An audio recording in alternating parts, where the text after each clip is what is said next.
மத்திய சென்னை கிழக்கு மாவட்ட பாஜக சிறுபான்மை அணி சார்பாக குடியரசுத் தலைவர் அவர்களின் பிறந்த நாளை முன்னிட்டு சென்னை அண்ணா சாலையில் உள்ள மூசாஷா காதிரி தர்காவில் ஏழை எளிய மக்களுக்கு அன்னதானம் வழங்கப்பட்டது. மத்திய சென்னை கிழக்கு மாவட்ட சிறுபான்மை அணி தலைவர் காஜா மைனுதீன் தலைமையில் குடியரசுத் தலைவர் திரௌபதி முர்முவின் பிறந்த நாளை முன்னிட்டு சென்னை அண்ணா சாலையில் உள்ள மூசாஷா காதிரி தர்காவில் சிறப்பு தொழுகை செய்யப்பட்டது. அதனைத் தொடர்ந்து சுமார் 100க்கும் மேற்பட்ட ஏழை எளிய மக்களுக்கு மதிய உணவு அன்னதானம் வழங்கப்பட்டது. இந்த நிகழ்ச்சியில் மத்திய சென்னை கிழக்கு மாவட்ட சிறுபான்மை அணி நிர்வாகிகள் கலந்து கொண்டனர்.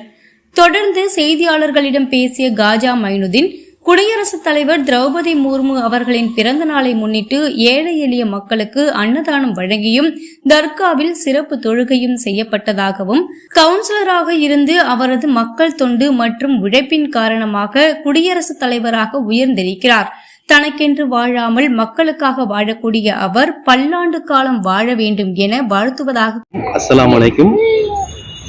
என் பேர் காஜா மைனுதீன். நான் பாரதிய ஜனதா கட்சி மத்திய சென்னை கிழக்கு மாவட்ட சிறுபான்மை பிரிவு மாவட்ட தலைவராக இருக்கிறேன். இன்னைக்கு இந்திய நாட்டுடைய ஜனாதிபதி குடியரசுத் தலைவர் மாண்புமிகு திரௌபதி முர்மு அம்மா அவங்களோட பிறந்தநாள். பிறந்தநாளை ஒட்டி என்னுடைய குடும்பத்தினர் சார்பாக நான் ஒரு சிறுபான்மை பிரிவில் இருக்கிறதுனால ஒரு தாழ்த்தப்பட்ட சமூகத்தில இருந்து இன்னைக்கு இந்தியாவிலே மிக உயர்ந்த பதவியான குடியரசுத் தலைவர் பதவி அவங்க வகிச்சு வராங்க. அவங்க மென்மேலும் நோய் நொடி இல்லாம சிறப்பா வாழணுன்றதுக்காக பிரார்த்தனை செய்து இங்க அன்னதானமும் நாங்க வணங்கியிருக்கோம். திரௌபதி முர்மு அம்மா ஒரு இன்ஸ்பிரேஷன்.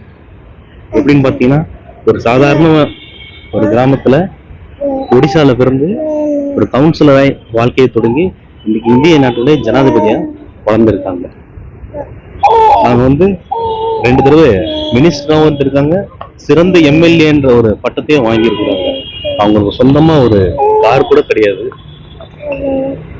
அதுக்காக நாங்கள் அவங்களோட பிறந்தநாள் விட்டு இன்னைக்கு நாங்கள் அன்னதானது என்னோட குடும்பத்தினரோட நான் இந்த நல்ல நாளை அவங்க நல்லா வாழணுன்றதுக்காக பிரார்த்தனை பண்ணிருக்கோம். நாங்கள் 100 பேருக்கு சாப்பாடு அரேஞ்ச் பண்ணிருக்கோம்.